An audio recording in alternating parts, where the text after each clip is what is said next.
पिछली बार हमने देखा भगवान वन में प्रवेश किए और वन में प्रवेश करके दंडक अरण्य, जिस जंगल में हम अभी बैठे हैं, उस वन में प्रवेश किए। दंडक मैंने पहले भी बताया था, दक्कन की पठार, अरण्य मतलब होता है वन। तो इस वन में प्रवेश किए। महाराष्ट्र और एमपी का जो वन है, इस वन में प्रभु प्रवेश किए। तो प्रवेश करने के समय सुतीक्ष्ण मुनि उनके आश्रम में गए। उनके आश्रम में जब गए तो ये पहले का जमाना था, त्रेता युग का काल है, जब लोग वन में रह के भी जी सकते थे। अगर आज के कलयुग के व्यक्ति को वन में भेज दिया जाए तो फोटो खींच के उसको अपलोड कर देंगे, नेट पर आ जाएंगे। मैं वहाँ गया था, अपलोडेड द प्रोफाइल, ठीक है। उसके बाद उसका कोई संबंध नहीं रहेगा। और वन में अभी बाघ, शेर, हाथी वो भी नहीं रहेंगे जैसा पहला हुआ करते थे। तो वन में रहना जो है अभी आज के हिसाब से काफ़ी अलग है। और ये जो वन में जो बात किया जा रहा है, ये दुर्गम वन हुआ करता था, जहाँ पे सिंह, बाघ, चीते, हाथी ये सब घूमते रहते थे। और उस समय तो राक्षस भी हुआ करते थे, जो आज तो नहीं। कहते हैं आज राक्षस जो है कहीं और नहीं रह गए, कुछ मनुष्यों के अंदर ही घुस गए, कुछ मनुष्य ही राक्षस हुआ काम करने लगे। कुछ ऐसे व्यक्ति हो गए जो कि इतना सारा पाप करते हैं कि कहते हैं उनको देखने से ही पाप लग जाए। पापी होता है, उसका पातक होता है, संस्कृत में शब्द पातक मतलब बहुत पापी। और कुछ महापातक होता है, कहते हैं महापातक को अगर देख लिया जाए तो देखने से भी कुछ पाप लग जाता है। बड़े बड़े जो टेररिस्ट लोग होते हैं वो शायद उस कैटेगरी में आएंगे, महापातक वाली कैटेगरी में। जो मासूम बच्चों की हत्या करने वाले, जिनका कोई गलती नहीं, उसको मार देने वाले, और एक दो नहीं 1000, 10-10 हज़ार ऐसे ही संख्या मारने वाले महापातकों के गणना में उनकी गिनती आएगी।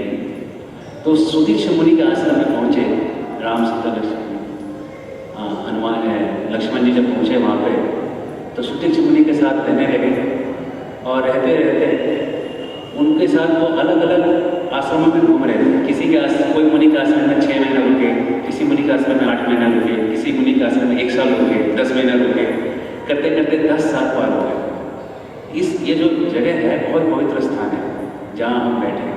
यहाँ भगवान राम 10 साल गुजारे घूमते घूमते अलग अलग मुनियों के आश्रम में। और जब 10 साल हो गया तो सुतीक्ष्ण मुनि के आश्रम में आखिरी में आए। सुतीक्ष्ण मुनि जो है उनको पूछे कि हमको यहाँ दंडक अरण्य को ऐसा स्थान बताइए जहाँ हम रह सकें ठीक से। तो वहाँ रहने के लिए जब उन्होंने बोला कि आप अगस्त मुनि, मेरे जो गुरु जी हैं, उनके पास जाइए, उनको मिलने के लिए जाइए। तो वहाँ से लेके वो दक्षिण दिशा की तरफ अगस्त मुनि के आश्रम की तरफ लेके जाने लगे। कहते हैं अगस्त मुनि का प्रभाव वो बताने लगे। अगस्त मुनि पहले क्या क्या करके आ चुके हैं, अगस्त मुनि के बारे में थोड़ा जानकारी देते हैं ज्योतिष मुनि, क्योंकि उनके ही शिष्य हुआ करते हैं, उनसे उन्होंने विद्या अर्जन किया था। तो कहते हैं एक बार देव और असुरों के बीच बहुत बड़ा संग्राम हुआ। इतना बड़ा संग्राम हुआ कि सारे जो आयुध, जो हथियार थे, अस्त्र और शस्त्र, उन्होंने सागर में जाके छिपा दिया। तो अगस्त मुनि को उन्होंने, देवताओं ने अनुरोध किया कि हम हमारा कुछ भला करिए। तो अगस्त मुनि ने क्या किया, सागर को पी लिया, सारे आयुधों के साथ उनके पेट में पी लिया और सबको डाइजेस्ट कर लिया अंदर। मतलब ये अगस्त मुनि की एक महिमा है, ठीक है। ऐसे जानू मुनि भी हुए जो गंगा जी को उन्होंने पी लिया था, है ना, लेकिन अगस्त मुनि ने पूरा सागर पी लिया। गंगा पीना एक चीज़ है और एक सागर पीना एक और भी एक बड़ी चीज़ है। तो आजकल तो लोग कहेंगे ऐसा कैसे हो सकता है, ये बड़ा असंभव चीज़ है। ये देखिए, ये असंभव कहना जो चीज़ है ना, वो रिलेटिव है, सापेक्षिक है। मुझे जो चीज़, मेरे को जो संभव लगता है, बच्चे को असंभव लगेगा। आप 50 किलो को ऐसा उठा लेते हैं, बच्चे के सामने रहते हैं, उसके लिए असंभव है ना। सूरज को सुबह से उठा के शाम तक जो डुबा देता है, हमारे हिसाब से असंभव कार्य है। लेकिन कोई तो उठा के उसको डुबा रहा है रोज, कोई तो उसको घुमा रहा है, टाइम पे उसको लेके आ रहा है ना। तो हमारे हिसाब से असंभव कार्य, लेकिन संभव हो रहा है कि नहीं।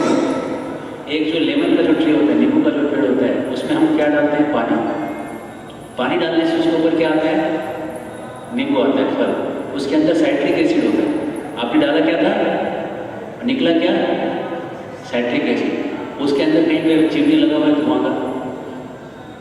उस वृक्ष में कहीं चिमनी लगी है, धुएं की चिमनी, अंदर जो पानी से साइट्रिक एसिड जो कन्वर्ट हो रहा है, उसकी जो फैक्ट्री का जो कहीं धुआं निकल रहा है उस पेड़ से बाहर हो रहा है, कहीं उसका कोई बायो प्रोडक्ट, कुछ वेस्ट इधर उधर कुछ निकल रहा है। एकदम बायो फ्रेंडली मेहनत में पानी डाला और उसको साइट्रिक एसिड मिल जाता है। वो भी उसका जो पैकिंग है, उसका पैकिंग पॉलीथीन में करके नहीं देता होगा, उसका पैकिंग वो बायोडिग्रेडेबल कंटेनर में डाल कर देता है। फेंक दीजिए सड़के उधर ही, जमीन पर जमीन मिल जाता है। असंभव है कि नहीं है, असंभव चीज़। कोई कर सकता है ऐसा? अगर मैं आपको पानी दूंगा, आप ऐसा पैकिंग करके दे सकते हैं साइट्रिक एसिड को? तो ये असंभव और संभव जो है सापेक्षिक है, ये रिलेटिव चीज़ है। भगवान के लिए हर चीज़ संभव है। तो ये भगवान के बड़े भक्त थे अगस्त मुनि, कहते शिव जी के ही अवतार थे। तो तमिल भाषा जो है वो अगस्त मुनि ने रचा हुआ है, ठीक है। ऐसे उत्तर भारत में कहते हैं कि पत्थर को अगर कपड़े में बांध के ऐसा हिलाएंगे तो जो निकलता है वो दक्षिण की भाषा है। तो उनको समझ में नहीं आता है।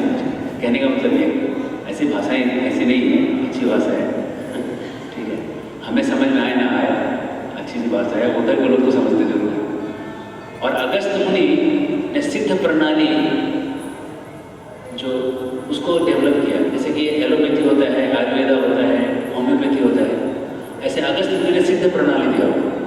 सिद्ध प्रणाली जो है उसे आयुर्वेद से उसके कॉलेज होते हैं दक्षिण भारत में, और वो लोग केवल नाड़ी देखते हैं, ऐसा ऐसा ऐसा 3 बार, 1 2 3 सेकंड के लिए नाड़ी देखते हैं बस, और सब बता देते हैं। आपके शरीर में कोलेस्ट्रॉल कितना है लिख के देते हैं, आपके शरीर में शुगर कितने हैं लिख के लेंगे, और कोई भी पूछ लो सब लिख के दे देते हैं, और जाके आप टेस्ट करा लो उतने नहीं है, ठीक है। ये अभी भी ऐसे डॉक्टर्स, चेन्नई में था, ज़्यादा था, अभी भी ऐसे डॉक्टर्स हैं, पेपर पे सब आपका रिपोर्ट लिख के दे देते हैं पहले ही, है ना, आश्चर्य की बात, ठीक है। तो ये अगस्त मुनि से ही आया है, सिद्ध प्रणाली का जो सिस्टम है, अगस्त तक होता है, ठीक है। तो शिव जी ने ये ज्ञान पहले नंदी को दिया, नंदीश्वर ने ये ज्ञान पार्वती को दिया, पार्वती ने अगस्त मुनि को शिष्य बनाया, अगस्त मुनि ने उनकी परंपरा चालू की, लिख दिया शास्त्र करके, सिद्ध प्रणाली, दवाई का सिस्टम है, ठीक है। अगस्त मुनि की महिमा बताओ, ठीक। एक बार और की बात है, 2 राक्षस हुआ करते थे, इलवल और वातापी। इनका फेवरेट क्या था, वो एक ब्राह्मण को मारने का उनका अपना एक स्टाइल था। हर मर्डर करने वाले का एक स्टाइल होता है मर्डर करने का, ठीक है। जैसे कभी एक पेपर में आया था कि वो कोई एक ऐसा मर्डर करने वाला है जो ऐसा छिप के मर्डर करता है, कोई ऐसा मर्डर, अलग अलग थोड़ा होगा ना, अलग अलग मर्डर करने वालों का अलग अलग स्टाइल होता है मर्डर करने का। कोई एक हमारे, मेरे को याद है, हमारे हॉस्टल में एक चोर आता था, उसका स्टाइल था चोरी करने का कि वो आप जब सोए रहते थे तब वो रूम में आता था, आपके रूम में, और आपकी जेब से पर्स निकालता था, पैसे निकालता था, और बटुआ जो है बाथरूम में छोड़ के जाता था। ठीक है, तो उसका नाम हमने रखा था धोखा। फिर उसने मराठी में ट्रांसलेट किया, उसको धोखे रखा उसका, कि वो धोखे है। ठीक है, उसने 10-15 ऐसे काम किए थे, आता था हॉस्टल में, और कभी कभी तो सोए हुए व्यक्ति के जेब से भी उसने पर्स निकाला। ठीक है, और पर्स निकाल के पैसा निकाल के बाथरूम में ही छोड़ता था, इधर उधर कहीं छोड़ता, हर चोर का भी एक स्टाइल होता है चोरी करने। तो ऐसे ये इल्वल वाता की जो संगठना थी इनकी, इनका भी एक स्टाइल था, इनका स्ट्रैटेजी था।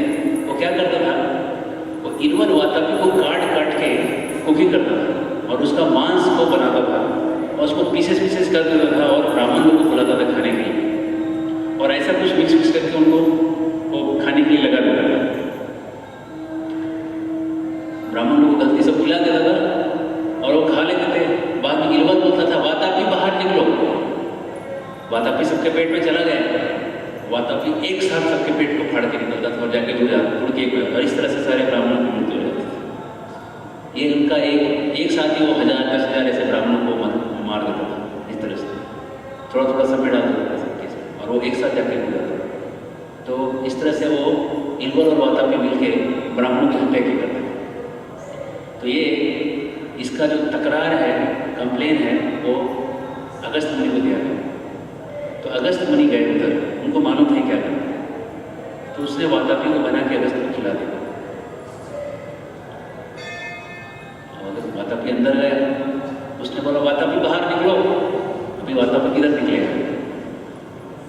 अगस्त मुनि ने कहा, वातापी जीर्णो भवे, वातापी को मैंने बचा लिया, गया वो डाइजेस्ट हो गया अंदर ही, अब नहीं निकलने वाला, वातापी तो मर गया।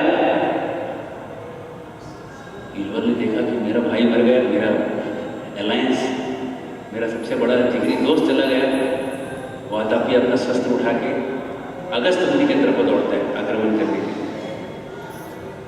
जब ऐसा आक्रमण करने के लिए दौड़ता है तो अगस्त मुनि ने अपनी आंखों से उसकी तरफ गुस्से से ऐसा देखा, और देखते ही उनकी आंखों से रोशनी निकली, इल्वल जल के खाक हो गया। अगस्त मुनि की ऐसी महानता, इतने प्रभावशाली तेजस्वी ऋषि थे। एक और बात समय की बात है, अगस्त मुनि उत्तर से दक्षिण आ रहे थे, और इधर विंध्य पर्वत जो है वो बढ़ता जा रहा था।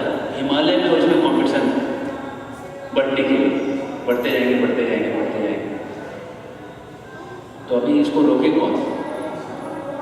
तो अगस्त मुनि को कहा गया कि आप इसको रोकिए। अगस्त मुनि ने अपने चरणों से उसको दबा दिया और उसको आदेश दिया कि तुम इसके आगे बढ़ नहीं सकते, तुम्हारा ये लिमिट है, और ज़्यादा करो तो दबा दूंगा, रसा तो चले जाओगे अंदर, पर्वत तो क्या उल्टा गड्ढा बन जाएगा। अब उसको पता था कि अगस्त मुनि की शक्ति क्या है, ये चाहे तो क्या कर सकते हैं। तो उसने मान लिया कि मैं नीचे चला जाऊंगा, इसलिए वो रुक गया होगा। तो वो पर्वत को जो रोक सकते हैं, है ना, वो जो अंग मतलब उस पर्वत को भी अंग है, अंग पर्वत स्तब्धति इति अगस्त, जो पर्वत को जो स्तब्ध कर सकते हैं, रोक सकते हैं, वो अगस्त है। पर्वत के ग्रोथ को भी रोक सकते हैं, वो अगस्त होते हैं।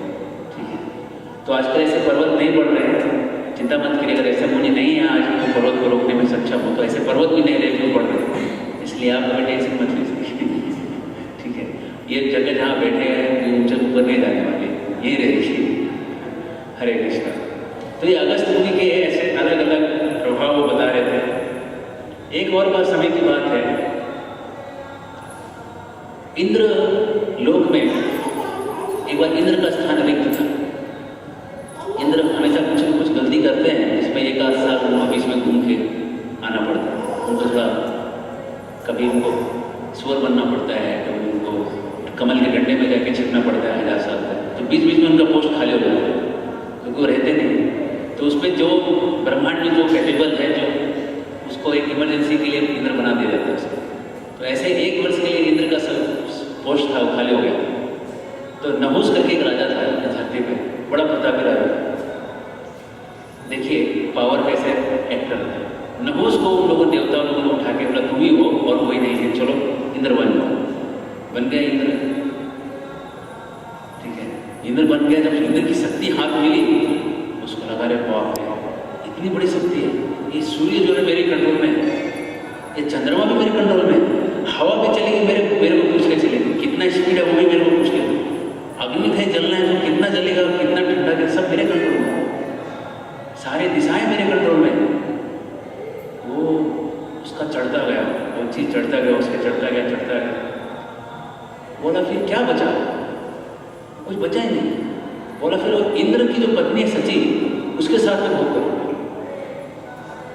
तो बोला कि तो बाकी लोगों ने तो उसने बड़ा कठोर नियम चालू किया, जैसे कि किसी को थोड़ा पावर मिल जाता है तो कैसा सब चालू हो जाता है, तो किसी को कुछ भी बोलता था, महात्मा लोग का आदर करता नहीं था। तो किसी ने उसको बोला कि सची को जाके बोला कि सची ऐसा है, तो मुनियों ने सची को बोला सची ऐसा करो, तुम उसको एक कंडीशन डालो कि मैं तुमसे कभी बोलूँगी जब मुनियों के द्वारा ढोए हुए पालकी पे तुम आओगे। तो ये जाके इसको मैसेज आया कि ऐसा बोला इसमें क्या है, सब मुनि लोगों उसने लगा दिया चलो पालकी ढो। उसमें एक अगस्त मुनि भी, ठीक है, अब देखिए कहानी तो अब चालू हो गई। अगस्त मुनि पालकी ढो रहे हैं, इंद्र बैठे, नहुस बैठा हुआ, ठीक है। जब वो चलने लगा तो उसको बड़ा आतुरता था जल्दी पहुंचने का, तो संस्कृत में बोलते हैं जल्दी चलने को सर्व के दो मतलब, एक तो आपको मालूम है, तो कहने लगा सर्व। अब मुनि लोग थे, उन्होंने कभी पालकी तो उठाया नहीं था कि वो जल्दी चला था, प्रैक्टिस तो किया नहीं था। तपस्या करने वाले लोग एक कमजोर रहते हैं, पालकी कहाँ से उठा के दौड़ेंगे, तो कितना भी सर्व बोले तो बड़े नहीं करते, तो सर्व चिल्लाया जा रहा है। अगस्त मुनि मुड़े, बोले मूर्ख तू हमें सर्व कर रहा है, सर्व बन जा। हो गया, नहुस का था एंड हो गया स्टोरी। नहुस धीरे सीधा ऊपर से अंतरिक्ष से नीचे सर्व बन गए धरती को, राजा थे बन गए। ये अहंकार है। जब सांप और सीढ़ी का जब गेम खेलते हैं तो 1 2 3 करते 99 तक जाता है, 99, और वहाँ एक सर्प बैठा रहता है। वो उसके अगर गलती से अगर लग गया खींच के एक पे लेके आता है वापस, जहाँ से आपने चालू किया था, ठीक है। तो वही हो गया ना उसके साथ, इतना मेहनत करके स्वर्ग तक गया, एक गलती किया उसने, एक गलती से वो सीधा सांप ही बन के नीचे, ठीक है। ये है नहुस की कहानी। खैर उसका बाद में उद्धार होता है, ठीक है, महाभारत में उसको आप देखेंगे कैसे उसका उद्धार हुआ, लेकिन नहुस को सर्व बनना पड़ा। ये अगस्त मुनि की महिमा, ठीक है। और अगस्त मुनि की और एक महिमा थी कि अगस्त मुनि के आश्रम में कभी भी राक्षस लोग आते नहीं थे, आना तो दूर, उसकी दिशा में भी नहीं देखते, कारण उनके आश्रम से इतना तेज निकलता था। वो दक्षिण की दिशा में उनका आश्रम था, उसको दक्षिणा कहते थे, या दक्षिण की दिशा को अगस्त भी कहा जाता है, क्योंकि अगस्त संस्कृत में अगस्त एक उसका दक्षिण की दिशा का एक सिनोनिम, उसका एक दूसरा नाम अगस्त भी कहते हैं। तो अगस्त मुनि के आश्रम में अगर कोई आके झूठ बोलता था तो उसकी मृत्यु हो जाती थी। ये उनके आश्रम की महिमा थी। तो कोई राक्षस कैसे आ सकता है उस जगह, ठीक है, झूठ बोलने वालों का भी स्थान है। और वहां पर कोई मर जाता था तो कम से कम स्वर्ग की प्राप्ति हो उस आश्रम के। इसलिए अगस्त मुनि बड़े प्रभावशाली थे। सुतक्ष मुनि ऐसा करते करते 4 योजन दक्षिण जाते हैं। एक योजन होता है 8.5 मील, 832, 32 माइल्स साउथ चल के गए, ठीक है। वहां जाने के बाद उनके भाई का आश्रम है, वहां से एक योजन और दक्षिण, मतलब और 8 मील नीचे और आए, तो 12 किलोमीटर और नीचे, तो जाके अगस्त मुनि का आश्रम है। अगस्त मुनि का जब आश्रम आया तो दौड़ के सुतीक्ष मुनि आश्रम के अंदर गए बताने के लिए। तुलसीदास जी कहते हैं, नाथ कौशलाधीश कुमारा, हे नाथ कौशल के अधीश के कुमार दशरथ के पुत्र, आए मिलन जगत आधारा, जगत के जो आधार हैं वो मिलने हैं। राम अंत समेत वैदेही, निस्दिन नाथ जपत नाम जे, रात दिन आप इनका नाम जपते थे वही तो मिलने आ गए आपसे। ये बोल के इंट्रोडक्शन दे रहे हैं, रात दिन जिनका आप नाम जप रहे हैं वो मिलने आए आपसे। क्या प्रासंगिक इंट्रोडक्शन दिया। उसके बाद कहते हैं, मुनि अगस्त तुरंत उठी उठ के दौड़ने लगे मुनि सुनते ही। पहला रिएक्शन, हरि बिलो की लोचन जल छाए, हरि को देखते ही उनकी आंखों से जल छाए, पानी गिरने लगा आंखों से। मुनि पद कमल पड़े दो भाई, मुनि के पैरों पे, चरण कमलों पे दोनों भाई गिर गए। और मुनि ने क्या किया, ऋषि अति प्रीत लिए मुरलाई, बड़े प्रेम से दोनों को उठा के गले लगा। राम लखन को उन्होंने गले लगा लिया उठा, और दोनों उनको देख के रो गिरे। फिर उनको बीच में बिठा दिया। सारे मुनि लोग वहाँ सब चारों तरफ घेर के बैठ गए।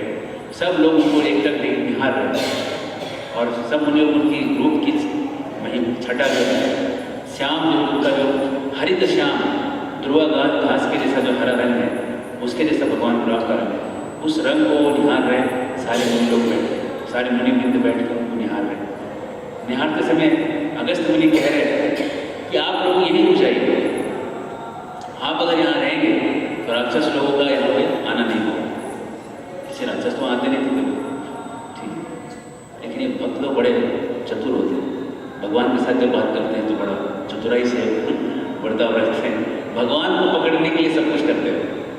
तो भगवान भी बड़े चतुर है।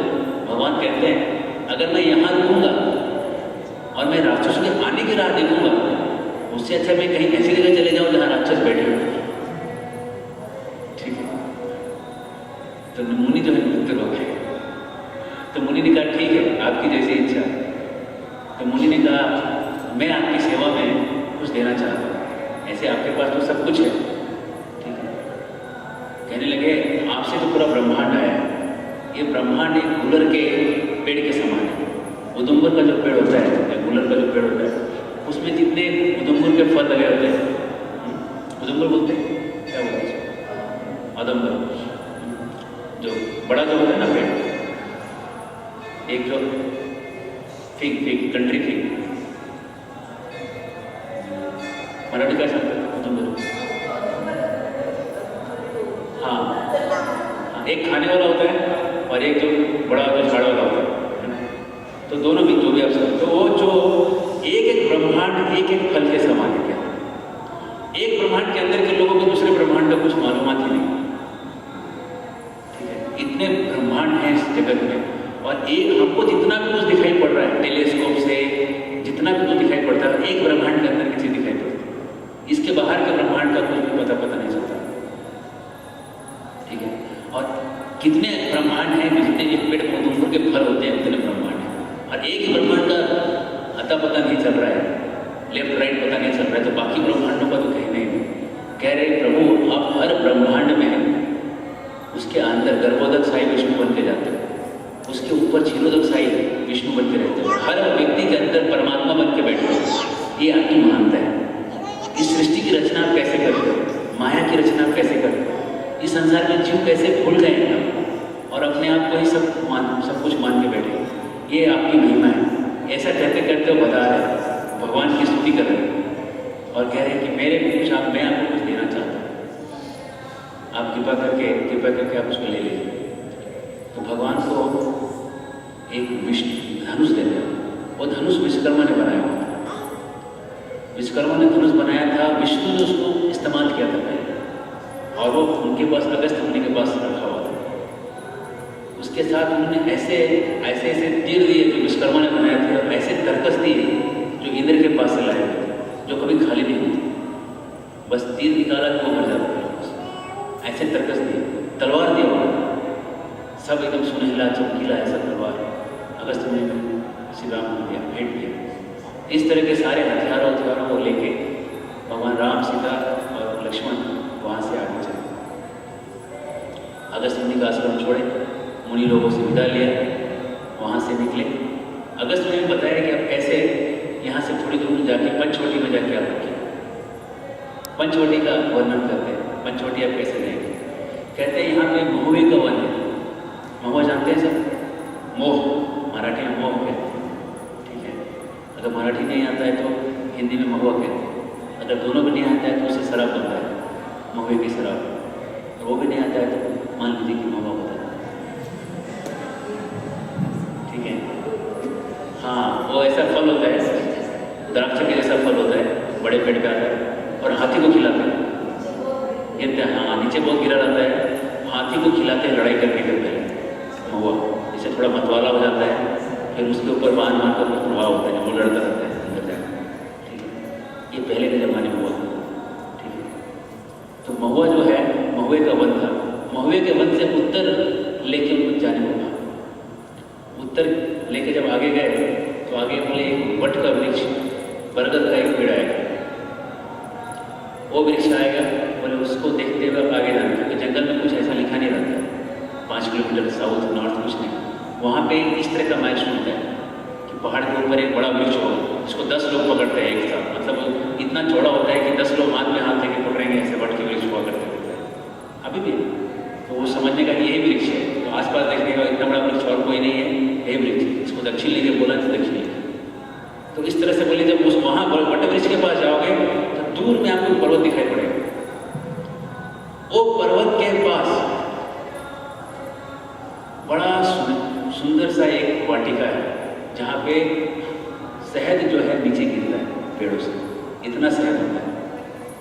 हरे कृष्ण, शहद पेड़ों से नीचे गिरता है, इतना शहद।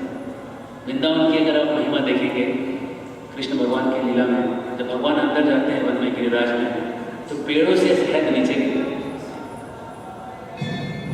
हर पेड़ से शहद नीचे गिरा। ठीक है, अभी तो जो पैक का जो शहद है वो भी कितना शहद है गारंटी नहीं है, लेकिन उसमें जो गिरा हुआ शहद था वो भी असली था। ठीक है, असली शहद गिरता था। ठीक है, और सारे तरह के फल और फूल से वो भरा हुआ स्थान है। और वहीं पे गौतमी बहा करती है। गौतमी मतलब गोदावरी। और इस स्थान का नाम है पंचवटी। बस राम, सीता और लक्ष्मण निकले और वहाँ से चल पड़े बताया गए रास्ते के अनुसार, धीरे धीरे धीरे धीरे पंचवटी की तरफ। जब पंचवटी की तरफ बढ़ने लगे तो बीच में उनको एक बड़ा पहाड़ के ऊपर एक बड़ा पक्षी बैठा हुआ दिखाई। वो पक्षी ऐसा था कि ऐसा लग रहा था कोई बड़ा अफसर बैठा, लेकिन उसके तो जो 2 पंख थे, वो 2 पंख रेड कोरल्स, जो मूंगा क्या बोलते हैं, कोरल्स मूंगा, लाल मूंगा, ऐसा उसका पंख दिखाई पड़ता। शाम के समय जब सूर्य डूबता है आकाश में कैसी लाली छाई रहती है, उस तरह की लाली उसके पंखों में थी। मतलब आप चित्रित करिए, ऐसा पंख था उसका, ऐसी लाली लाल, इतना चमकीला पंख था उसका। और वो खुद सुनहला था। सुनहले पे लालिमा वाली पंख, ऐसा वो गिद्ध था, बड़ा गिद्धराज बैठा। तो उसको देख के सब सत्य में आ गए, पंक्षी भी सत्य में आ गए। तो भगवान ने कहा, मैं दशरथ नंदन राम, और ये मेरा छोटा भाई लक्ष्मण, और ये मेरी पत्नी भार्या सीता है। ये सुनते ही वो इतना खुश हो गया, बोला अरे दशरथ मेरा प्रिय मित्र है। कहने लगा उसकी उत्पत्ति कैसे हो बताने लगा। सृष्टि के शुरुआत में प्रजापति हुए, अलग अलग प्रजापति हुए। तो प्रजापतियों को उसने लिस्ट बताया, कौन कौन से प्रजापति हुए। मरीच हुए, दक्ष हुए, कश्यप हुए, मनु हुए, इस तरह के बहुत सारे प्रजापतियों का लिस्ट बताया। और कैसे उन प्रजापतियों ने अपने अपनी संतानें उत्पन्न की, उनके पुत्र पुत्र पुत्र कैसे आए, कद्रू का पुत्र कौन था, इसके बाद अंजना का पुत्र कौन था, अरुणा का पुत्र मैं था, ऐसा बताने लगा। ठीक है, मेरा भाई जो सांबा थी उनका शायद चचेरा भाई कि मौसी का लड़का, ऐसा कुछ है। ठीक है, अब ये देवताओं के अंदर ये शक्तियाँ थी। कैसी शक्ति थी, एक ही कश्यप मुनि, उनकी एक पत्नी से सांप पैदा हुआ। कद्रू जो है वो सांपों की माता हो गई। ठीक है, और जो वनिता थी वो पक्षियों की माता हो गई। ठीक है, तो ये कोई साधारण मनुष्य से संभव नहीं हो सकता है। इस तरह का जो क्रिएशन है, ये क्रिएशन के लिए भगवान की शक्ति चाहिए ऐसा करने के लिए। ठीक है, अभी साइंटिस्ट लोग भी बहुत कुछ कर रहे हैं। उन्होंने क्या किया, मूली होता है ना, मूली और जो फूल गोभी, दोनों एक ही फैमिली के पेड़ हैं, एक ही परिवार के पेड़ हैं। उन्होंने सोचा कि दोनों को अगर जोड़ दें, ऊपर फूल गोभी निकली और नीचे मूली, तो न पत्ता आएगा न जड़ आएगा। तो उन्होंने उनको दोनों को जोड़ दिया, रिसर्च मार के दोनों को उन्होंने लगा दिया। ऊपर मूली का पत्ता आ गया और नीचे फूल गोभी की जड़ आ गई।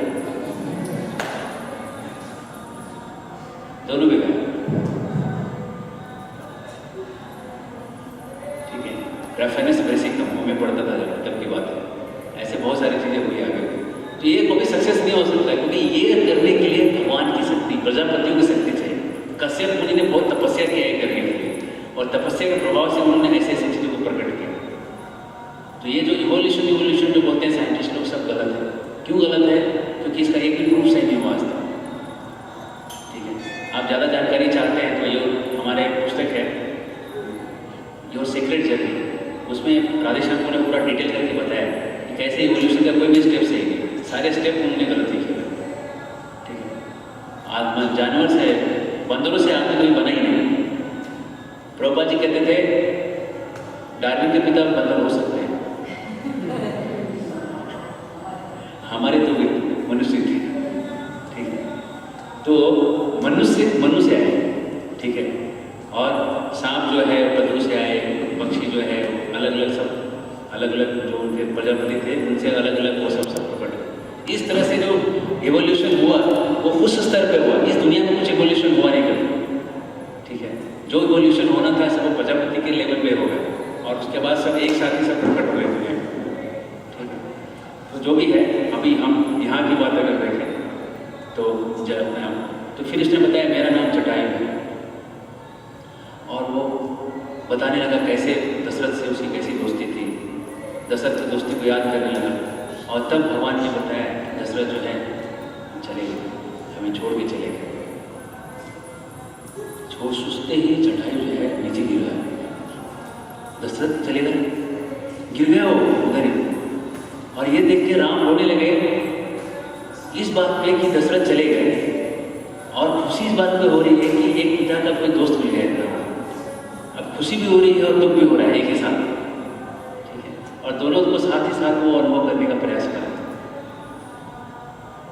फिर वो जटायु को बोले, जटायु को आप उठिए उठिए। जटायु बोले अभी मेरे जीने का कोई फायदा नहीं, मेरा अंतिम संस्कार कर दो अभी खा।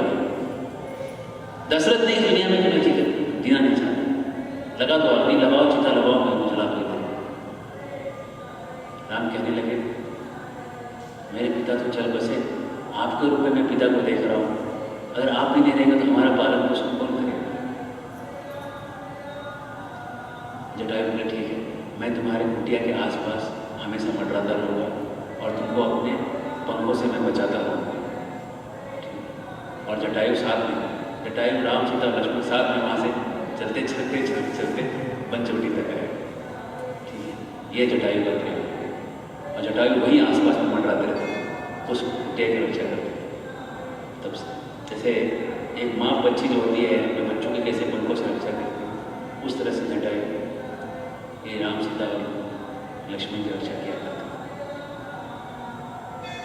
इस तरह से वो पंचवटी जो है, ये टीम जो है, ये यात्रा जो है, 3 लोगों की यात्रा 4 बन गए, 3 से 4 हो गए, वो पंचवटी पहुँच गए।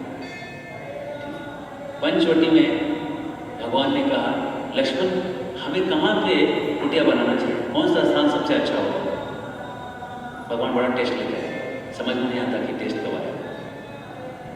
लेकिन लक्ष्मण थे, बोले मेरे अंदर ऐसा स्वातंत्र नहीं, आप जो बोलेंगे वो मेरा सेवा है। आप बताइए आपको कौन सी जगह चाहिए, मैं वहाँ पे कुटिया बनाता हूँ। मेरा चॉइस नहीं, आपका चॉइस है। तो जब भगवान भी ऐसा करके हम टेस्ट लेते हैं, क्या चाहिए? भक्त बोलता है आपको क्या चाहिए बताओ। समझ रहे हैं? ये प्रेम है। भगवान में टेस्ट करके देखते हैं प्रेम है कि नहीं है। इसलिए भक्त को बड़ा सजग और जागरूक रहना चाहिए, इसके आधार पर देखना चाहिए कि कैसा चल रहा है। तो लक्ष्मण को उन्होंने बताया कि एक अच्छी जगह दिखा के बोला कि यहाँ पे आप कुटिया बना दो। लक्ष्मण गए, तुरंत उन्होंने लकड़ी जंगल के पत्ते वत्ते लाए, उसको जोड़ के कुटिया पंचवटी में एक कुटिया बना दिया वहाँ सीताराम के रहने के लिए। और लक्ष्मण तो वीरासन में बैठे रहते थे रात भर। मैं बताया था पहले, एक पैर फोल्ड करते हैं, एक पैर सीधा रखते हैं, और धनुष में तीर चढ़ा के बैठते हैं। ठीक है, बस हाथ छोड़ने की देर है, बस लोड बोलते थे। ठीक है, गोली लोडेड है, खाली बस घोड़ा तो दबाने की जरूरत है, इधर दबाने की जरूरत है, इधर खाली उंगली छोड़ने की जरूरत है, वो चल जाएगी। ठीक है, मतलब ये एडवांस टेक्नोलॉजी है कि नहीं? राइफल को खींचना पड़ता है, धनुष को छोड़ना पड़ता है, कौन सा फास्ट? हरे कृष्ण। तो लक्ष्मण ने वहाँ पे ऐसा पंचवटी में से कुटिया गौतमी नदी, गोदावरी नदी के किनारे बना, वहाँ रहने लगे।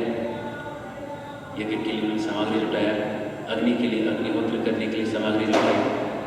एक दिन सुबह सुबह प्रभु श्री राम के चरणों की वंदना करके लक्ष्मण निकले, कंद मूल फल फूल इत्यादि जमा करने के लिए निकले। सुबह सुबह निकले वहां पे तो देखे वहां पे एक तलवार, ऐसा चमकीला सा तलवार ऐसा घूम रहा है जंगल में।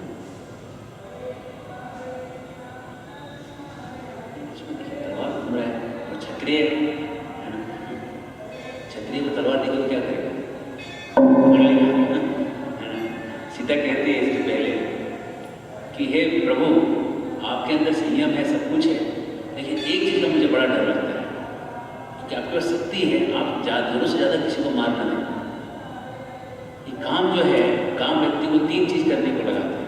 सीता देवी कहते हैं, पहला मिथ्या भाषण, जो व्यक्ति कामी है वो झूठ बोलेगा, ठीक है, मिथ्या भाषण करने को लगाते हैं, ठीक है।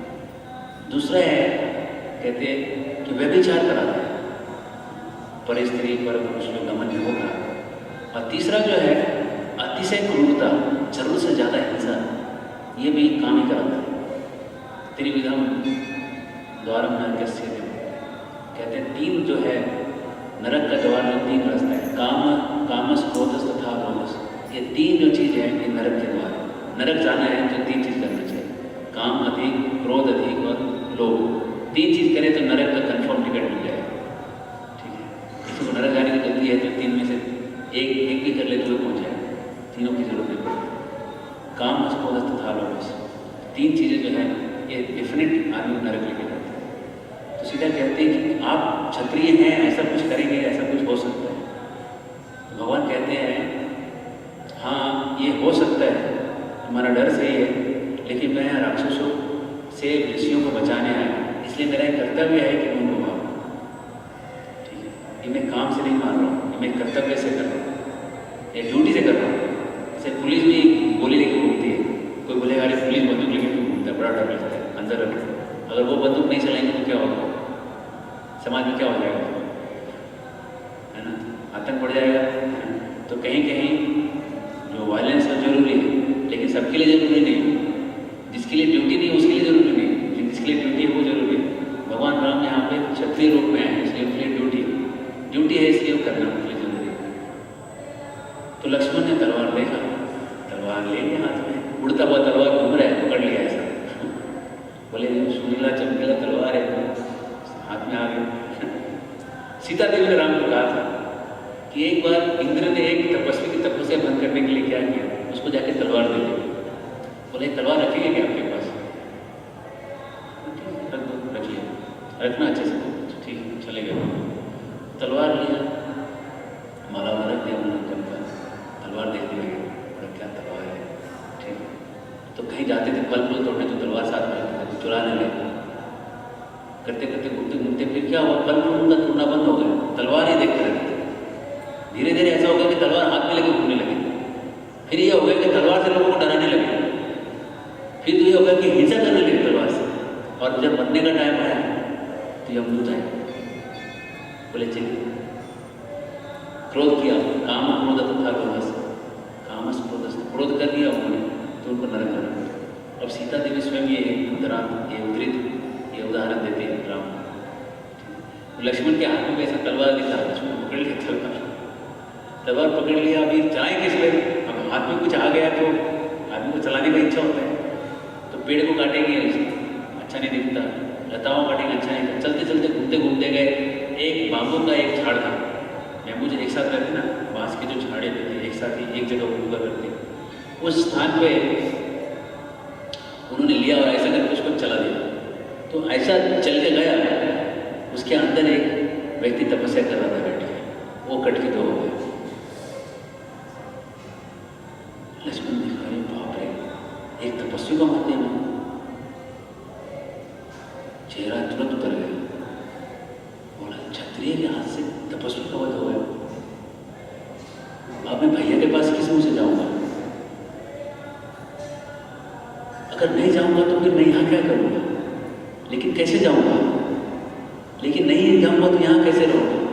दुविधा में फंस गए, बड़े भारी मन से किसी तरह वापस आए। अब जब भैया ने ये देखा, उनकी आंखों से उन्होंने आंसू पूछे, बोले क्या हुआ लक्ष्मण, ऐसा मुंह बना के कैसा उतार के कैसे घूम रहे हो। लक्ष्मण ने सब बातें सही सही बता दी, ऐसे ऐसा हो गया। अब राम चिंता में पड़ गए, कैसे मुनि का इसने हत्या कर दिया, अब क्या करना चाहिए। तो वहाँ मुनियों को बुलाया गया, अगल बगल में जो रहते थे। तो मुनियों ने कहा, अरे अरे वो मुनि था ही नहीं, वो राक्षस था, राक्षस, चिंता मत करिए, आपने राक्षस का वध कर दिया। बोले अरे राक्षस, बोले ये जो व्यक्ति है, ये इसका नाम था जम्बू, और जम्बू ये विद्युजीवा का पुत्र था। लंका में जब लंकाधिपति, जब रावण कहीं जीतने को जाते थे, तो इनका ये बहनोई था, उनका जो की बहन का पति था, उसको लंका का हिफाजत रखवाली करने को लेकर चले जाते थे घूमने के लिए। जब वो घूमने जाते थे तो ये विद्युजीवा को लगा कि ये रावण जब आएगा तो इसको मैं एंट्री नहीं दूंगा इस बार। कैसे, मैं इसको इधर ही हरा दूंगा और हरा के मैं ही राजा बन जाऊँगा। लेकिन इसके लिए मेरे पास शक्ति है नहीं, इतना शक्ति जमा करने के लिए मुझे और माया जाल, मायावी शक्तियों का प्रयोग सीखना पड़ेगा। इसके लिए मुझे पाताल जाना पड़ेगा। तो वहाँ से पाताल चला गया। पाताल जाकर वहाँ पे वो मंत्र, तंत्र, विषवाद, रसवाद, गारुड़ इत्यादि अस्त्रों का, शस्त्रों का प्रयोग सीखने लगा बैठे। इस बीच में रावण आ गया। रावण देखा इधर किधर गया, इसको लगाया था ड्यूटी पे, गायब हो गया। बाकी लोगों ने बताया इसलिए गया। खबर तो फैली जाती ना, ऐसी चीजें जल्दी फैलती है ना। रावण बोला, अरे इसलिए मजा तलवार लेके गया पाताल में। जब से उसको तलवार लेके देखा, सारे राक्षस उसके साथ गए थे, सब भाग खड़े हुए, आ गए, रावण आ गया। कुछ लोग होते ना फॉलोअर्स, उसके साथ कुछ फॉलोअर गए थे उसके, ये राजा बनेगा तो मंत्री में प्रधानमंत्री, ये डिपार्टमेंट इसका, ये डिपार्टमेंट फाइनेंस इसका, सब अपना अपना डिपार्टमेंट दे करके गए थे।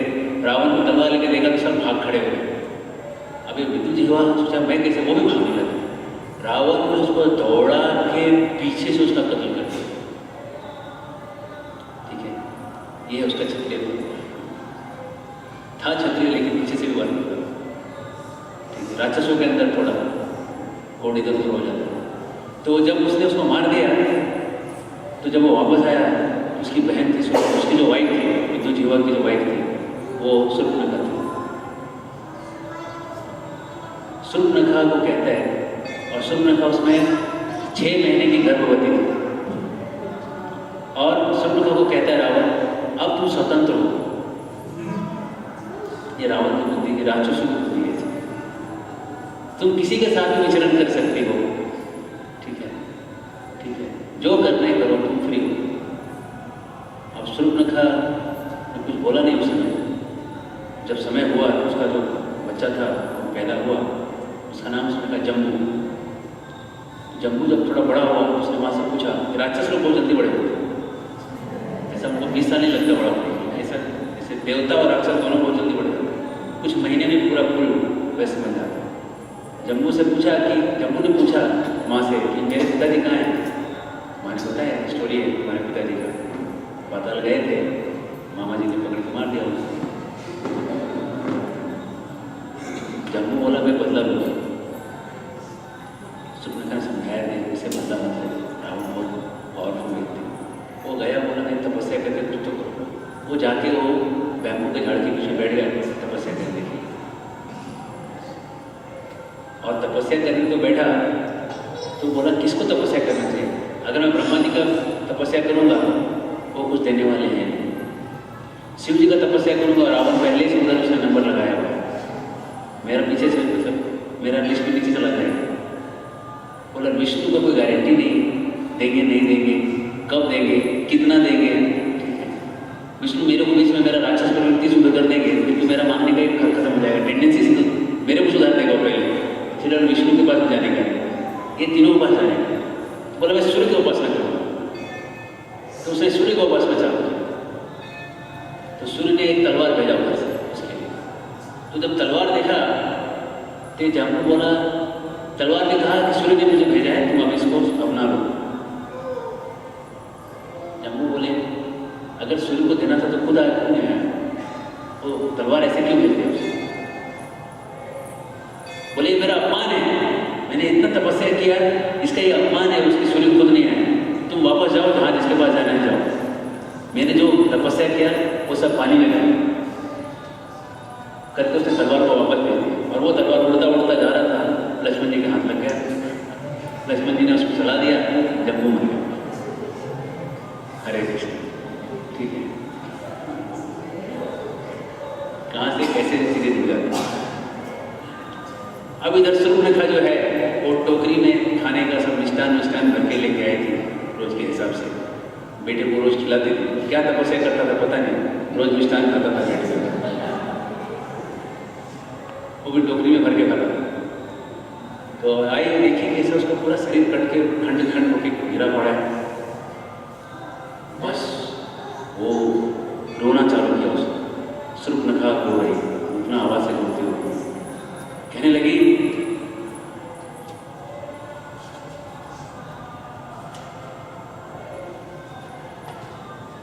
मैं पहले कह रहे थे कि इस रावण से कभी लड़ाई मत लेना, मोल मत लेना, फिर भी तुमने उनसे लड़ाई मोल लिया।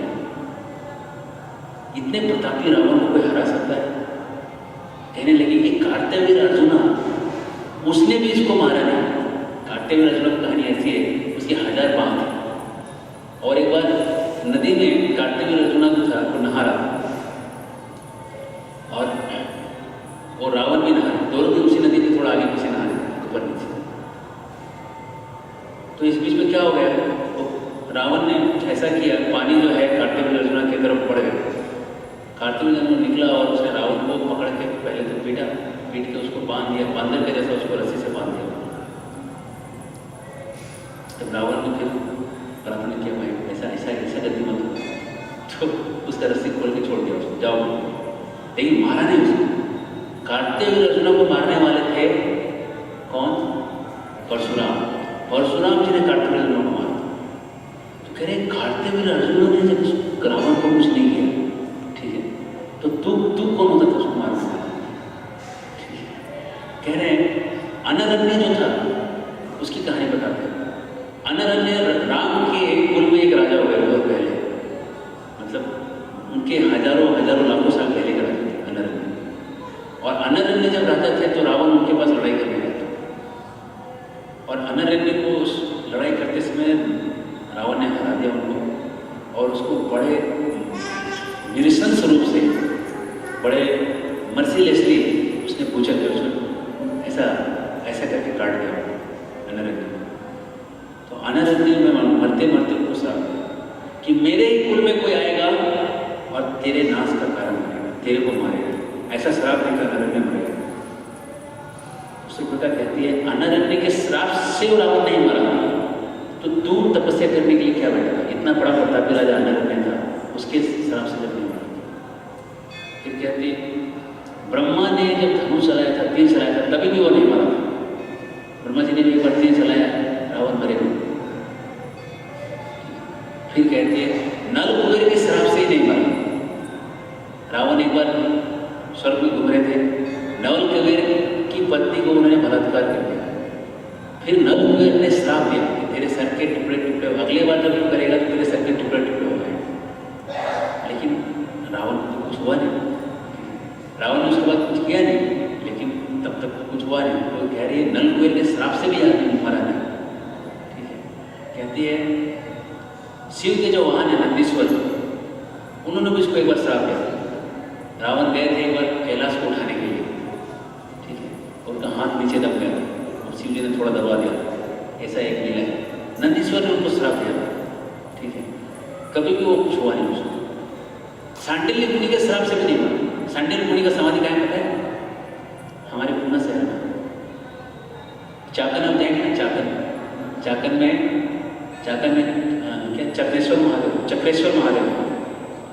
महादेव के मंदिर के सामने सांडिल्य मुनि का समाधि है और वहीं पे दशरथ महाराज का चक्का फंस गया था उसी मंदिर के सामने, इसलिए जगह का नाम है चाकन।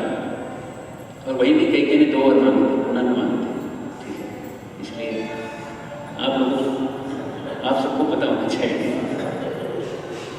ठीक है, कि पुणे में ये ऐतिहासिक कहानी हो गई, ठीक है।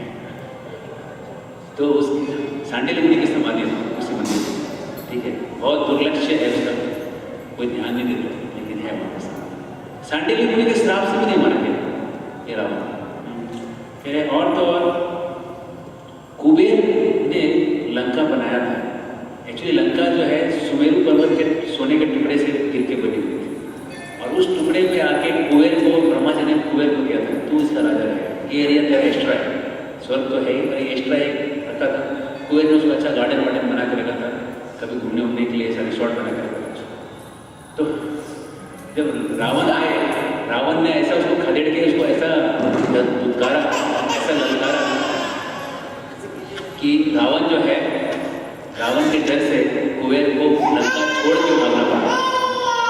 और तो और जब भाग रहा था उसको विमान को भी उसने पकड़ लिया, बोला इसको कहाँ लेके जा रहे हैं, इसको रख के जाएंगे, ठीक है। तो जैसे कहीं आप गए कार लेके, भागे तो भागे, कार भी छोड़ के भागना, ऐसा हो। तो कुबेर को अपना विमान भी छोड़ के भागना पड़ा, अपना सब एरिया भी गया, उसका जगह भी गया। तो ये सब हड़प के बैठा था। बोले कुबेर के क्रोध से भी इसका कुछ हुआ नहीं। कुबेर बहुत शक्तिशाली व्यक्ति है, वैसे छोटे छोटे व्यक्ति नहीं। इतना पैसा का जब उनको पावर दिया है तो प्रोटेक्शन भी दिया होगा ना भगवान ने। ऐसा इतना पैसा कोई ऐसे थोड़ी रख सकता है। जब बैंक में पैसा रहता है तो बाहर धन लेके लोग भी खड़े रहते हैं ना, कोई थोड़ी जाके पैसा उठा के कोई भी लेके चला जाएगा। तो कुबेर के पास अगर सोने के इतने बड़े खजाने हैं तो प्रोटेक्शन और पावर ऐसे ही भगवान ने दिया। वो कुबेर रावण को कुछ नहीं कर सकता, ठीक है। कहती है कि कहते हैं पापी चिरायु होते हैं, जो पापी लोग होते हैं ना जल्दी नहीं मरते, ऐसा लोग उठते हैं। ये पापी है, दुष्ट है, दुष्ट व्यक्ति मरता नहीं, बड़ा लंबा जीता है, सबको तकलीफ दे के ही मरता है। सुना आपने? जो दुनिया में दुख देने वाले लोग हैं जल्दी नहीं मरते, सुना है? नहीं सुना है? देखा होगा, सुना नहीं होगा तो देखा जरूर है ना। तो कहते हैं पापी चिरायु होते हैं, सब कहते हैं कि जो रावण जो है पापी है, उन्हें लंबा जीने वाला है, इसको कोई मार नहीं सकता है, ठीक है। जब तुमको ये पता था और मैंने कहा था कि इसका कुछ नहीं होगा, माँ की बात कभी झूठी होती? ये कह के रो रही जोर जोर से, कह रही है कि पति के बाद तू ही तो मेरा सहारा था, अभी तू भी चला गया, मैं किसके देख देख के चलूँगी। ऐसा करके करके बड़ा रोने लगी, चिल्लाने लगी, चित्कार करने लगी जोर जोर से। सूर्पनखा का विमान से टक गया और वो निकली उधर से। मुनि लोग आश्रम था बगल में, ऐसा बड़ा खाली दिखती थी, बाल लंबे लंबे, आँख लाल, नाखून बड़े, दांत निकले दो इधर ऐसा, ठीक है। और पेट भी निकला हुआ और पूरा काला काला शरीर, आँखें ऐसा देखती थी ऐसा। और कान जो था सूप के जैसा, सूप होता है ना सूप, ऐसा सूप के जैसा कान था, राक्षस के कान थे उसको। वो ऋषियों के ऊपर चिंगाड़ के बोलने लगी, सच सच बताओ मेरे बेटे की मृत्यु का कारण कौन है और क्यों है? तुम ऋषि लोग सब कपटी हो, ये जानवरों का खाल पहन दो, ठीक है, हिंसा है, ठीक है। और इधर जटा बिठा के इधर बैठ जाते हो, जब और ध्यान करते हो बैठ के, पाखंडी लोग, ठीक है। कहने लगी सबको खा जाऊंगी, सबको निकल जाऊंगी, खाने निकल जाऊंगी, चबाऊंगी भी नहीं, ठीक है। बताओ किसने किया है? और ऋषि लोग बोले अभी ये तो निकलना बहुत मुश्किल, तो उपाय का नाम है, 10-15 को कैसे निकल जाएंगे, ठीक है। तो ऋषि लोग बोले इधर जाओ, एक मानव इधर घूम रहा था थोड़ी देर पहले, और उसने क्या किया, तलवार लेके इधर ऐसे काट दिया, तलवार लेके काट दिया। और काटने के बाद वो बड़े शांति से जाके वो झोपड़ी में जाके बैठ गया, दूर में जो कुटिया है उसमें जाके बैठ गया। हमने देखा उसको, और ये देखो उसके पैर के निशान, ये चलते हुए जा रहा है। सूर्पनखा बोले अच्छा, वो उसको देखते देखते चलने लगे। इधर इस कुटिया में लक्ष्मण सवाल पूछ रहे भगवान को कि ये बताइए ये सृष्टि कैसे हो, ये जीव और आत्मा परमात्मा के बीच क्या संबंध है, ये माया में लोग कैसे फंस फंस जाते हैं। और भगवान बोल रहे हैं, देखो भगवान को सुनो,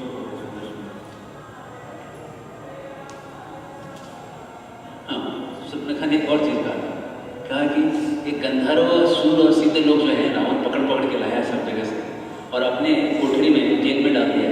इतने साल से जेल में लोग अंधे हो गए। जब ये गंधर्व सूर के लोग उसको कुछ नहीं कर पाए तो तू क्या करता? और इधर वो चल के जा रही। तो ये सवाल पूछते हैं कि माया क्या है?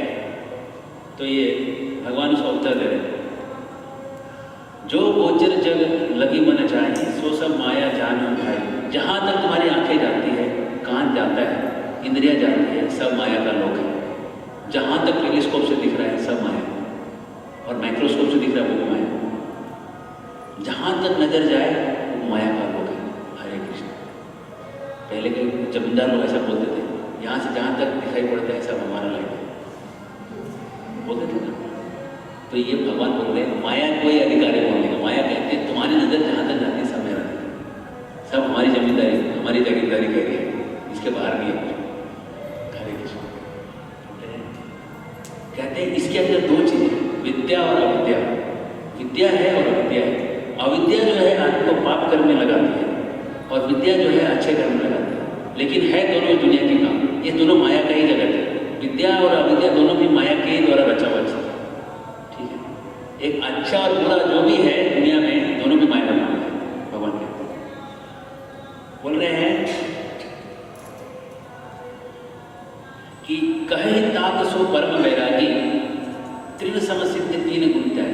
परम वैरागी वो है तात, हे प्रिय भाई, जो दुनिया के सारे सिद्धियों को जो तिनके के समान समझे, ये तिनका है बस, वो बड़ा परम वैरागी। जो तीन गुणों के रचित संसार को तिनके के समान समझे, ब्रह्मा के पोस्ट को, इंद्र के पोस्ट को जो तिनके के समान समझे, ठीक है, जो अरबपति बनने को तिनके के समान समझे, ठीक है, जो पावर पोस्ट पोजिशन को तिनके के समान समझे, वो परम वैरागी है। ठीक है, कह रहे हैं आगे, माया इस न आजू कहूँ, जान कहीं कुछ सोची। जीव किसको कहते हैं? कह रहे जिसको माया पता नहीं, भगवान पता नहीं और अपने आप को पता नहीं, वो कहते हैं वो जीव है। जीवात्मा कौन है? जिसको ना भगवान के बारे में मालूम है, ना माया का वश में दुनिया चल रही वो मालूम है, ना अपने आप का पता ठिकाना वो कौन है। ये तीनों चीज का जो अज्ञान है वो जीवात्मा है। अभी आप देख लीजिए जीवात्मा कौन है। अगर आप किसी को पूछेंगे आप कौन है, तो अपना नाम बताएंगे, ठीक है, थोड़ी बोलेगा मैं आत्मा हूँ, मैं शरीर नहीं। तो जीवात्मा कितने हैं देख लीजिए आप, सब जीव हैं। और भगवान के बारे में तो पता ही नहीं, और माया ऐसा होती है पता ही नहीं। हाँ, लेकिन थोड़ा थोड़ा पता रहता है। वो बॉम्बे का एक फिल्म का मैच निकलता है, उसका नाम है मायापुरी। लोगों को पता है ये मायापुरी है ठीक है, लेकिन माया है क्या लोगों को पता नहीं। ठीक है, माँ मतलब नहीं, या मतलब है, वो जो नहीं है वही है माया।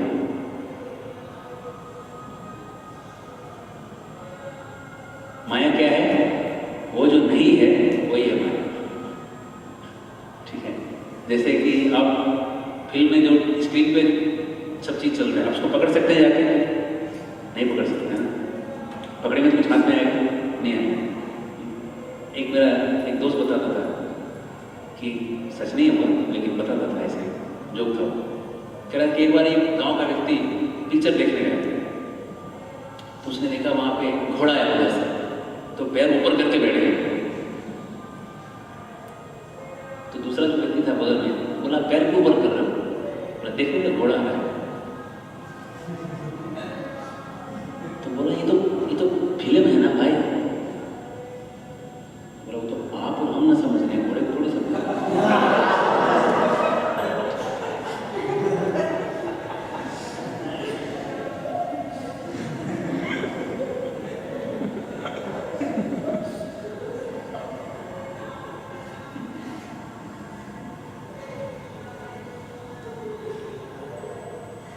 तो जो जीव माया में रहता है उसको कन्विंस रहता है, जो माया में जो व्यक्ति जो जिसके ऊपर इल्यूजन चल रहा है वो कन्विंस रहता है कि इल्यूजन नहीं है, ये सच है। लेकिन जो बगल में जो बैठा हुआ व्यक्ति जिसको पता है वो भी कन्विंस है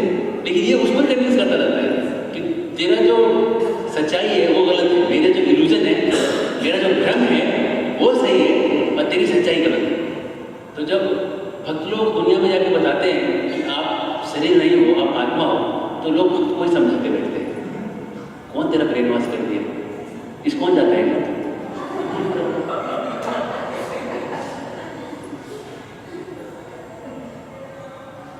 ठीक है, उधर ही ऐसा सब बोलते हैं, दिमाग उल्टा कर लेते हैं आदमी। ठीक है, ज्यादा मत जाना, विरक्ति आ जाएगा संसार से। ठीक है, तो ये गांव वाले, दुनिया के लोग जो है ना गांव वाले के समान। ठीक है, और भक्त ये जानकार व्यक्ति के समान है जो समझा रहा है, लेकिन कभी कभी ये लोग उसको समझा देते हैं उल्टा। ठीक है, इसलिए भक्तों को जरा सावधान रहना चाहिए दुनिया वालों के साथ। ठीक है, तो जो माया को न जाने, जो भगवान को न जाने और अपने आप को न जाने, वो जीव है, भगवान कहते हैं। आगे कहते हैं, बंध मोक्ष प्रद सर्वत्र माया प्रेरक सी, धर्म ते विरति जोग ते ज्ञान मोक्ष प्रद वेद बखाना। कहते हैं धर्म करने से वैराग्य आना चाहिए। अगर धर्म सच्चा है तो वैराग्य आएगा, वैराग्य नहीं आया मतलब धर्म सच्चा नहीं। ठीक है, कहते हैं जब योग करोगे, जब आप योग करोगे तो योग करने से ज्ञान उत्पन्न होगा। ज्ञान उत्पन्न नहीं हो रहा मतलब सही योग नहीं कर कह रहे हैं, और उससे मोक्ष, जब ज्ञान आ जाएगा तो मोक्ष आ जाएगा, ऐसा वेद कहते हैं। लेकिन आगे कहते हैं, जाते वेग द्रवों में भाई सो संभक्ति भगत सुखदाई। लेकिन मैं इन चीजों से नहीं, कभी भी मेरे को सुख नहीं मिलता भाई मेरे। ठीक है, छोटे भाई को कह रहे हैं, मेरे को द्रवित करता है, मेरा दिल को कोई पिघला देता है, तो वो है भगत की भक्ति। भगत की भक्ति ही मेरे दिल को पिघलाती है, ना ज्ञान पिघलाती है, ना तप पिघलाती है, ना वेद पिघलाते हैं, ना धर्म पिघलाते, वैराग्य पिघलाते। इन चीजों से मेरा हृदय द्रवित होता नहीं, भक्ति से ही मेरा हृदय द्रवित होता है। भगवान का हृदय तब द्रवित हो जाता है जब कोई भक्ति करता है ना, उसके नीचे भगवान के हृदय पिघलता नहीं। कहते हैं सो स्वतंत्र अवलंबना माना, वो स्वतंत्र है, वो भक्ति जो है स्वतंत्र चीज है, किसी के बस में नहीं है। भक्ति किसी के बस में नहीं है। आप जब भक्ति करने जाते हैं, भक्ति आपको तब तक नहीं मिलेगी जब तक भक्ति स्वयं ही आपके ऊपर कृपा नहीं करेगी। भक्ति देवी जब कृपा करेगी तो भक्ति मिलेगी। अभी कहते हैं कि भक्ति देवी कब कृपा करेगी आपके ऊपर? ठीक है, भक्ति देवी के लिए तो दुनिया के सब लोग एक समान हैं, तो आप पे क्यों कृपा करेगी? कहते हैं ये तो बड़ा पैराडॉक्स, पजल, रिडल, एक पहेली हो गया है ना। कहते हैं है, पहेली का उत्तर है, बीच में एक एजेंट है भक्त, उससे जो टकरा जाएगा भक्ति देवी उसको पकड़ लेगी। ठीक है, और उसको जो छोड़ के करेगा भक्ति उसको कभी नहीं मिलेगी, क्योंकि उसके पास है भक्ति। ठीक है, क्योंकि भक्ति देवी अपने से तो सबके पास जाएगी नहीं। ठीक है, लेकिन जो भक्ति के पास आ रहा है उसको भक्ति मिल रही है ना। तो कह रहे हैं ये भक्ति स्वतंत्र है। पहले गुरु के चरणों में प्रीति करो, गुरु से प्रेम लगाओ, फिर कह रहे हैं मम गुण गावत पुलक शरीर। भक्ति करने से क्या स्थिति तक आ जाएगा? सारे बाल खड़े होने लगेंगे भक्ति करने से। मेरे गुण को गाने से सारे पुलकित हो जाएगा, रोमांचित हो जाएगा, गदगद गिरा, आवाज रुकने लगेगा, नयन बहे नीरा, आंखों से पानी बहेगा, काम अति मन दम न चाहे। काम और ये जो इल्यूजन है, छोटी छोटी चीजें जो उनके पास में निपट गई, ये है भक्ति का प्रभाव। तात निरंतर बस में ताके, ऐसा कोई व्यक्ति है तो मैं ही उसके बस में आ जाता हूँ, जिसके अंदर काम नहीं, दम नहीं, और जिसके जो मेरे कथा को सुन के जिसके रोमांच हो रहा है, मैं ही उस व्यक्ति के बस में आ जाता हूँ। ये सब कथा अंदर चल रही है, और इधर सुर्पनखा उधर जा रहे हैं, उस कुटिया की तरफ जा रहे हैं, और यहाँ अंदर भगवान की कथा चालू है कि संसार में लोग क्या कर रहे हैं, कहाँ से क्या चल रहा है, कैसे कैसे क्या चीज़ें हो रही है। अब सुर्पनखा ने बाहर से देखा था, तो उस समय उसका रूप काला कलूटा, बाल खुले, नाक निकले, नख निकले, दांत निकले, है ना, और पेट भी निकला, और तांबे जैसे बाल उसके, काले तांबे जैसे बाल। ऐसा उसने अपने तिरछी नजरों से, राक्षसी की नजर से राम को देखा, और राम के नयन कमल समा। उसने सोचा ये तो परफेक्ट मैच हो रहा है। उसने देखा मेरा पेट निकला है, इसका पेट पतला है, ये भी परफेक्ट मैच है। मेरा रंग काला है, इसका रंग सुनहला, ये भी मैच है, एकदम 100% मैच है।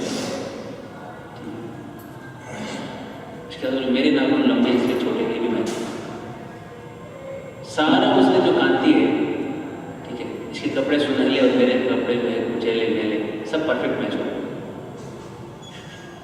कहते हैं दिमाग जब खिसक जाता है तो सारी चीज़ें मैच हो जाती है ना। तो इसका जो दिमाग था वो खिसक गया, वो गई थी वहाँ पे बदला लेने के लिए, लेकिन राम को देख के काम में फंस गई। ठीक है, राम को देख के काम से छूट जाना चाहिए, ठीक है, लेकिन शूर्पणखा ऐसी व्यक्ति थी कि राम को देख के उसको काम आया। हरे कृष्ण। और ये सोच के उसने निर्णय लिया कि अगर मैं इस रूप से अगर जाऊंगी तो थोड़ा डिफिकल्ट हो सकता है। ठीक है, थोड़ा उसने सोचा कि थोड़ा मेरा मेकअप करना पड़ेगा। ठीक है, तो उसने अपना बचपन याद किया। जब वो छोटी थी तो ब्रह्मा के पास तपस्या करने गई थी। तो तीनों भाई बहन गए थे साथ में, रावण, कुंभकर्ण, शूर्पणखा, विभीषण, चारों गए थे। चारों बैठे थे तपस्या करने को। रावण ने सबसे पहले मांगा कि मैं ना देवताओं से मरूँ, न शस्त्रों से मरूँ, इससे मरूँ, सबसे बहुत अपना सब लिस्ट मांग लिया, इससे नहीं मरूँ। बोला लेकिन मनुष्यों से नहीं मरूँगी, नहीं चाहिए, ये मेरे लेवल के नीचे का ऊपर है, मनुष्यों को मैं देख लूँगा, मानवों से नहीं मरने का वर मत देना, बाकी सबका देखो छोड़ दो। ब्रह्मा ने बोला ये मूल की अकल बराबर होंगे। जब नाश मनुष्य पे छाता है पहले विवेक मर जाता है। जब किसी का नाश होना होता है पहले विवेक बुद्धि उसकी चली जाती है। फिर आते हैं कुंभकर्ण सेकेंड नंबर पे। कुंभकर्ण को मांगना था कि मुझे शाश्वत जीवन चाहिए। ठीक है, मैं हमेशा जो है शाश्वत रूप से जीवन जीता हूँ। तो उसने संस्कृत में शब्द है वो थोड़ा सा आगे पीछे हो गया, तो उसका मीनिंग निकला कि मुझे शाश्वत नींद चाहिए, हमेशा के सोने का बनना। 10,000 साल तपस्या किया था। जब वो भगवान ने बोला, ब्रह्मा जी ने बोला ठीक है, तब उसका बॉस बोला 10,000 साल तपस्या सोने के लिए, ये तुम ऐसे सो लेता था जाके। फिर रोने लगा, बोला ये कैसे हो गया, पता नहीं कैसे हो गया, कुछ तो दे दीजिए। बोले ठीक है, 6 महीने के बाद 12 घंटे के लिए जाएंगे, मतलब साल भर में 24 घंटे। ठीक है, 6 महीने बाद जगेगा, 12 घंटा खा पी के फिर सो जाएगा, फिर 6 महीने सोएगा, फिर 6 महीने उठेगा, फिर 12 घंटे खा पी के फिर सो जाएगा। ये कुंभकर्ण ये आशीर्वाद देते पीछे से शूर्पणखा आई तो उसका दिमाग में उसके हिसाब से चल रहा था। उसको लगा सबसे बड़ा वरदान क्या है, अपना रूप बदलने का ताकत होना चाहिए। ठीक है, तो उसने ब्रह्मा जी ने जो रूप चाहिए मायावी रूप वो मैं बना सकूँ, ऐसा आशीर्वाद देते थे। ब्रह्मा जी बोला ठीक है बेटी, तू जो चाहती है ऐसा ही होगा, जैसा रूप चाहिए वैसा मिल जाएगा। ठीक है, बड़ी खुश हो गई। बस मेकअप करने का जरूरत नहीं, ब्यूटी पार्लर जाने का जरूरत नहीं, बस ब्रह्मा जी का मंत्र याद करने का, जो वैसा रूप चाहिए वैसा मिल जाएगा। पीछे से विभीषण आए। विभीषण बोले मुझे भगवान में शुद्ध भक्ति हो जाए, चरणों में अनुराग हो जाए, ऐसा आशीर्वाद दे।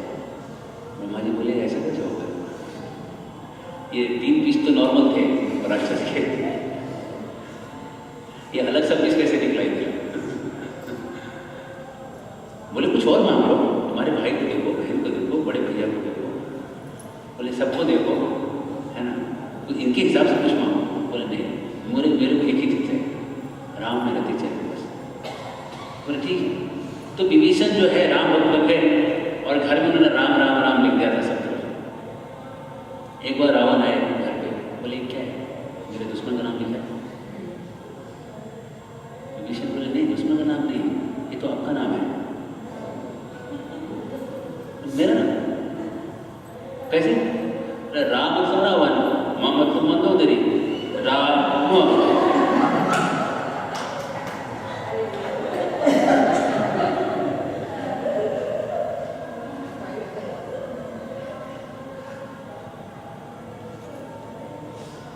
बोला ठीक है जपता रहे और जब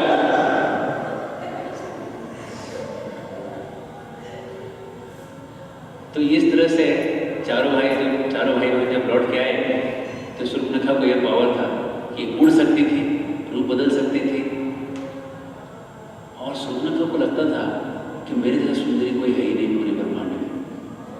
ठीक है, उसको लगता था शिव ब्रह्मा और विष्णु है, ये तीनों तपस्या कर रहे हैं मेरे से विवाह करने की। वो कन्विंस थी इस बात में, ये तीनों तपस्या कर रहे हैं कि इधर तो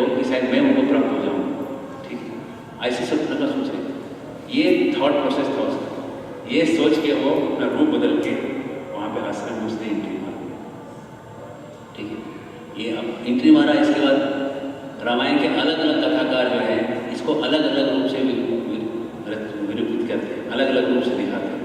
ठीक है, और ये बहुत लंबा प्रसंग है, ये पूरा क्लास इसमें एक सुपर्णखा ने आगे क्या क्या किया, राम के साथ क्या बोला, राम ने क्या बोला, लक्ष्मण ने क्या बोला। कंब मुनि है साउथ दक्षिण भारत के, उन्होंने कंब रामायण में इसकी अलग ही व्याख्या की। मतलब सुपर्णखा एक रात उठ के वेट करती रहती है उसमें कि शायद मान जाएंगे। ठीक है, अगले दिन उसने अटैक किया। ठीक है, तुलसीदास जी उसको अलग दिखाते हैं, वाल्मीकि मुनि अलग दिखाते हैं, आनंद रामायण वाल्मीकि मुनि का एक और रचना है उसमें वो अलग दिखाते हैं, अद्भुत रामायण में कुछ और लिखा है। ये अलग अलग कल्पों में सब हुआ है, सारी चीज़ें सही, कोई किसी ने भी गलत नहीं लिख दिया है अपने मन का किसी ने लिखा नहीं, सबने एक्चुअल रामायण लिखा है। अलग अलग राम के कल्पों में अलग अलग जो लीला हुई है उसको उन्होंने चित्रित किया है। और रंगनाथ रामायण है तेलुगु में, उसमें उसको अलग तरीके से दिखाया है। और रहेगा ये 4 वाल्मीकि रामायण है ना, हाँ तुलसीदास रामचरितमानस, इन अलग अलग रामायणों में उसको अलग अलग रूप से चित्रित किया है। खास करके वाल्मीकि मुनि ने बहुत ज़्यादा लिखा है उसको, सबसे ज़्यादा डिटेल में उसको वाल्मीकि मुनि ने लिखा है। तो शूर्पणखा कैसे आके राम को भड़काने का प्रयास करती है, लक्ष्मण को भड़काने का प्रयास करती है, और कैसे वो कामों में वशीभूत हो जाती है और कैसे सीता पे आक्रमण करती है, वो हम अगली बार देखेंगे, अगले रविवार की कथा में। ठीक है, आज हमने ये देखा कि कैसे काम, क्रोध और लोभ जो है व्यक्ति को खा जाता है। काम, क्रोध और लोभ अगर व्यक्ति के अंदर है, क्रोध विशेष तौर से अगर क्रोध है तो व्यक्ति को कहीं भी डुबा सकता है। और कैसे जीव जो है इस संसार में फंसा हुआ है और सोच रहा है कि मैं बहुत कुछ समझ रहा हूँ, लेकिन उसको कुछ पता नहीं चलता, वो बस माया के अंदर एक कठपुतली का समान घूम रहा है इस दुनिया में। और जब भगवान की कृपा होती है, इनफैक्ट भगवान की कृपा का मतलब है जब भगवान के भक्तों की कृपा होती है तो ही जाके वो भक्ति के बारे में समझ सकता है, और वही भक्ति उसको इस संसार से दूसरे संसार तक लेके जा सकती है। इसका कोई और रास्ता नहीं। भगवान के भक्तों के साथ रहकर जब कोई हरिनाम जप करता है, हरे कृष्णा कृष्णा कृष्णा हरे हरे, हरे राम राम राम हरे, तो भगवान के भक्तों के साथ रहकर भक्तों का चरित्र देख के जब भक्ति करता है तो उसका जो जीवन का उद्धार, उसका लाभ, जीवन का जो लाभ है वो उसको प्राप्त हो जाता है। हरे कृष्ण।